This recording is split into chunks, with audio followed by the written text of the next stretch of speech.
right, ladies and gentlemen, thanks for tuning in to another episode of Trending Echoes, brought to you by Trends Research and Advisory. I'm your host, Omar, and we've got a guest that's joining us all the way from the United States, from Washington, D.C. to be specific. He is the director of the Scowcroft Middle East Security Initiative at the Atlantic Council. We have right here with us in the studio, Mr. Jonathan Panikoff. Welcome to the studio. Thanks so much. Thanks for having me. So, first thing, thoughts on COP28? Look, I think it's obviously been a tremendously successful COP for all of the criticism that was coming in. The reality is I think that the United Arab Emirates has demonstrated quite clearly that despite the long history in the oil and gas industry, that it's really looking to move beyond that in a meaningful way. And I think it's demonstrating what it's going to look like in a greener future, not just for the Middle East, but for everybody. And so from that perspective, I think it's been incredibly successful already. I expect that to continue through the end of the week. And I think that you've seen a lot of the criticism rightly die down. I think there was some initial challenges with Sultan Al-Jaber. I think he's handled that well.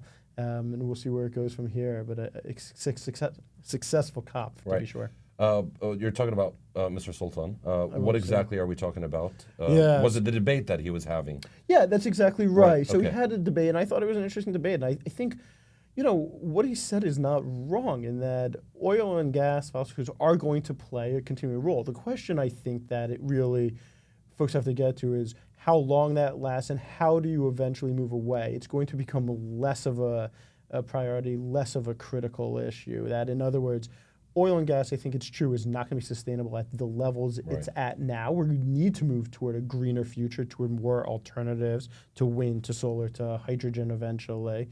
But that's going to take some time. And I think in that bridge, as we seek to move away from fossil fuels, they are still going to be part of the mix. But I think the goal, and I think this is a united goal of everybody here at COP, is to eventually move away from that. But that's a decades-long process. It's about starting now. Right. Now, you specialize in Middle East politics, leadership, and security. What's the link? How do you bring all this together with climate?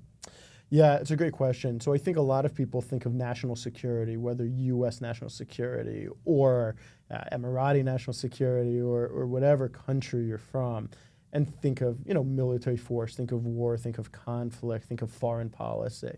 But the reality is now climate change more and more is driving national security issues. So across the board, we just had our conference, which I know we'll talk about in a second, and we spent a lot of time bringing forth experts from the United States, from our Department of Defense, to talk about the impact of climate change on naval bases and the fact that it means rising tide waters has actually caused serious problems for installations across the United States. The issues of hurricanes getting worse and worse. Can we have ships stationed where they've always traditionally been? Do we have to start to move them? Do we have to rethink how we have our naval forces actually arrayed, not just in the United States, but obviously throughout the world? The U.S. has a big military and a worldwide presence.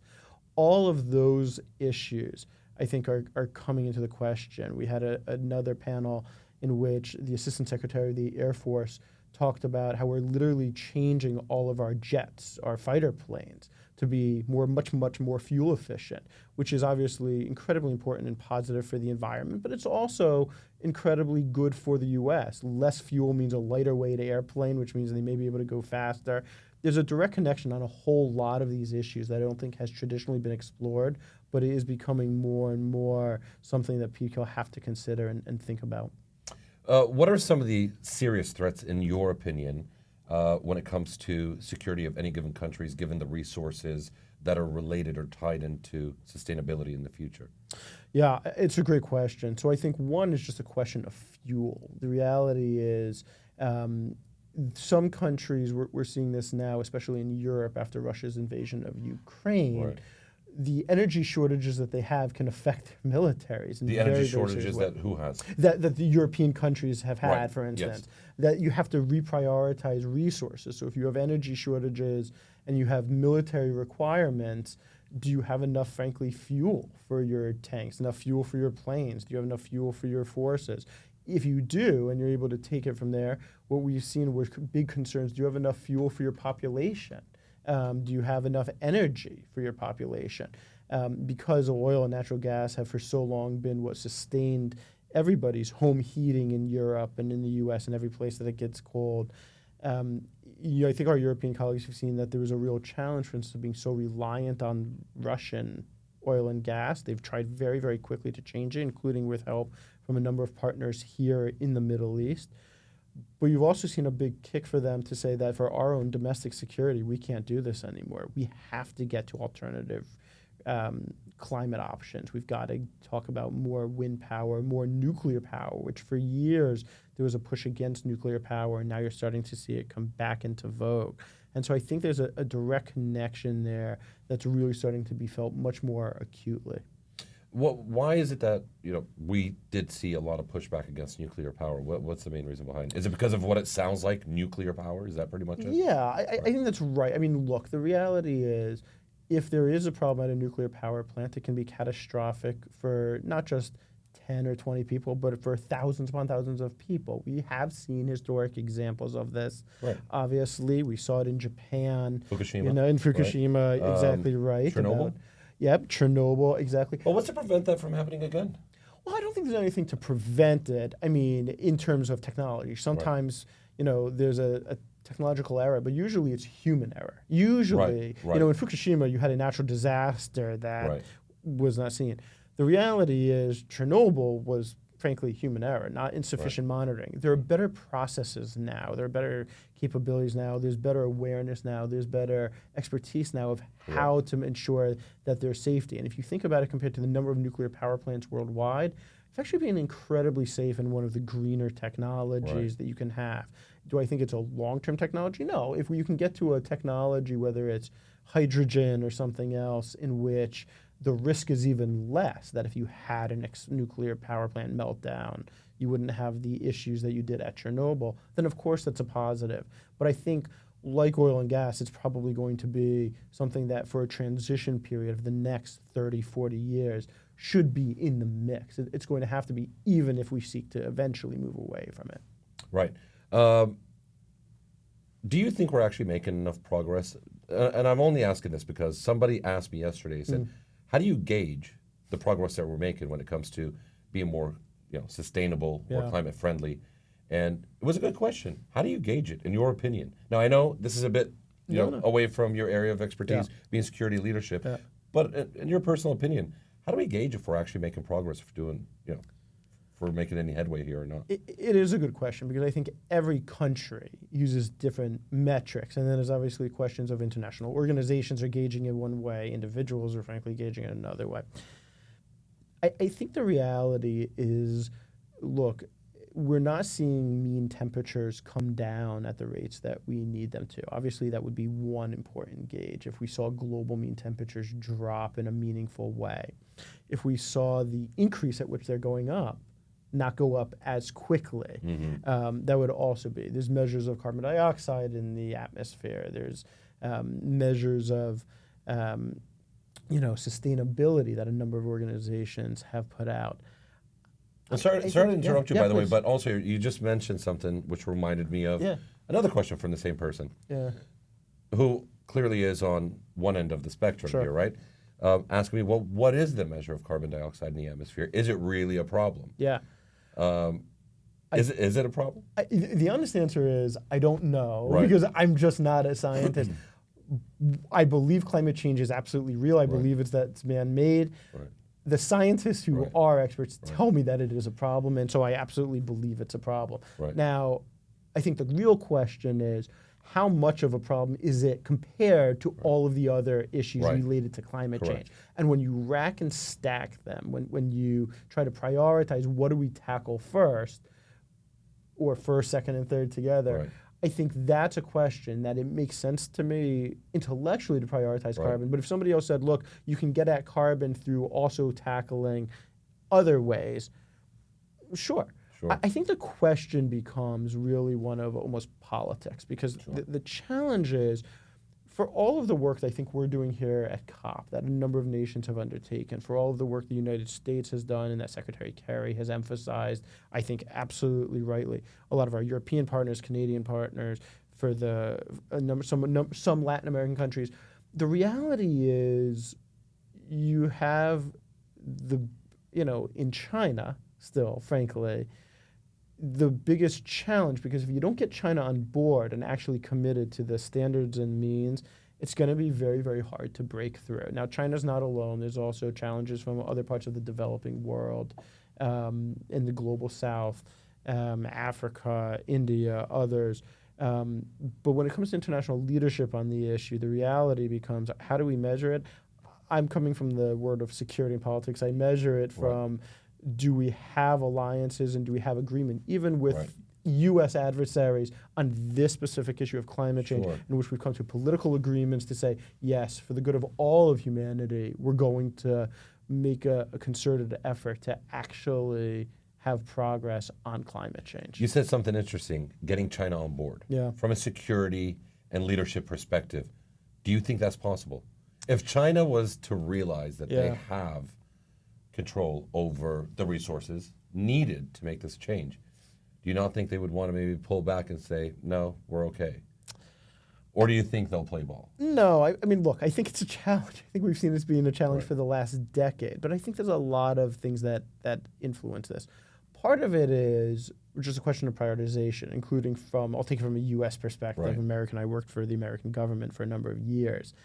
I think the challenge becomes for China, and for the U.S., I should say, vis-a-vis China, is what do you prioritize? In other words, is climate change the biggest thing that you need from China, or do you need China to work with you on Russia? Do you need China to work with you on human rights issues? Do you need China to work with you on conflicts in the Middle East?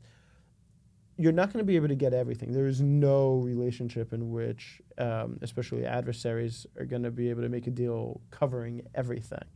And so I think it's a question of prioritization. But I do think for climate change specifically, there should be an opportunity to work together. It's really bad for China as well if climate change continues at this rate. I think the question is, historically it's been economic incentives have changed, and that's helped change behavior, or technology has changed to help push those economic incentives. Can we figure out a way to work together for better technology, even though we've been fighting about a lot of technological issues? Is technology a space where we can actually try to collaborate to impact climate change in a positive way and actually be beneficial economically for everybody? I don't know, but I think that's where you have to go with it. I think if it's just from a humanity perspective, I'm skeptical China's going to be willing to step into that gap and going to be willing to say, yes, we will do it as an altruistic measure solely from the goodness of our heart. Just not my history with China. It's got to be in their own self-interest, and that way I think there are opportunities, but it's going to take a lot of years and really concerted effort of development to get them there.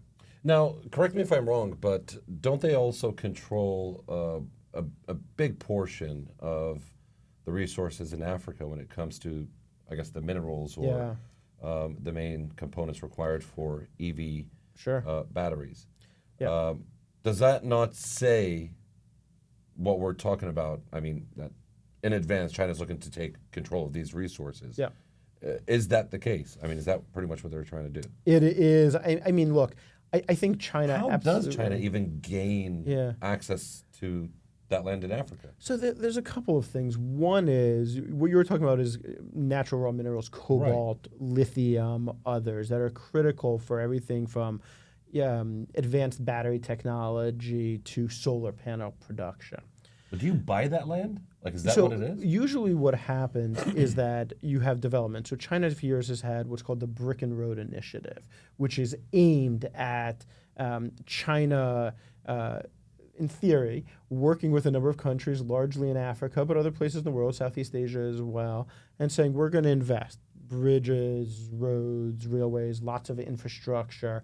And then part of it is we're also going to help you develop your mines. We're going to help you develop these things. Now, historically, what the result has been is really, really bad for most of these African countries, for some of the Southeast Asian countries. Historically, what you've had as a result is China has gone in, taken the benefit from the mines, not actually given it to their populations, brought in their own people, not employed local people for both infrastructure or also for mining. And in turn, you've had multiple countries basically feel like at the end, when the resources were completely exploited, they were strip mined, Some of the infrastructure that was built 10 years ago is already crumbling. China leaves and says, we're out. There's nothing more here. And a lot of these countries are left in huge amounts of debt to China as part of this. I think that's starting to change a little bit. I think a number of countries in Africa, Southeast Asia, some of Latin America are getting a little wiser to this. It's not changing entirely. But yes, it's a huge challenge because it's really impacting, especially what you're saying, I think is absolutely right, in terms of China's monopoly over some of these resources and places is a huge challenge for the U.S. In fact, there's been a really big competition that, in Xinjiang, in the northwest of China, which for years has been home to a Muslim Chinese, ethnically Chinese population, that there's huge human rights abuses. There's been a question in the U.S. that has really started to percolate, which is, okay, well, what are you going to prioritize, human rights or the environment? Because this is where all the solar panels are coming from. Sure. So if we say no to all of this, are you not going to be able to get the solar panel production you need? If we say yes to it, then you're really undermining the human rights situation. It's a catch-22. But there are other countries that do have opportunities. We need to look toward them. So Australia has huge amounts of critical minerals, and we can work with our partners better. I have on my staff a young researcher, Alex Anigdi, who actually wrote a paper recently talking about the opportunity of the U.S. in Latin America to go after some of these critical minerals if we can actually enter into a partnership, and that we need to do it before China. So I think the U.S. is getting wiser to this, but because of U.S. politics, frankly, I don't think we're moving nearly as fast as we need to ensure our technology is not going to be subservient to Chinese dominance over critical minerals. Okay. In closing, we have this Trends platform that they've given us. Any final words, any message you would like to put out to our viewers, listeners, the audience? Well, look, the Atlantic Council and myself have been really privileged. We've had the opportunity now for 3 years to work with Trends Research and Advisory. This is our 3rd annual conference. It was the first time we've had it not in Washington, but here in the UAE. It was incredibly successful, and we're really, really excited about it, just because of the, frankly, participation in those that we were able to bring together and the expertise we were able to bring together. And that partnership has been really critical and important to us at the Atlantic Council. I also just think the reality is, a lot of people say, what is it that think tanks really do? And one of the things that we do is we bring together thought leadership like we did today in order to be able to eventually say to policymakers, no, here are some new ideas. Here's how, by having experts across a myriad of countries, a myriad of areas of expertise, here's how we're able to fundamentally say, here's other ideas that may not have been considered with our own, U.S. standards or Emirati standards that we're combining. And I think that combination of ideas, that combination of expertise really is powerful. It can help drive innovative opportunities and innovative ideas for policymakers as they're looking to try to figure out the right solutions for climate change, the right solutions for global warming, et cetera. Jonathan, thank you very much for being here. Thanks really for being appreciate here. it. Thanks. Look forward to having you once again soon, hopefully. Look forward to it. All right, ladies and gentlemen, there you have it. Once again, I'm your host, Omar, and this was another episode of Trending Echoes right here at COP28 in Dubai, and we'll see you in the next episode.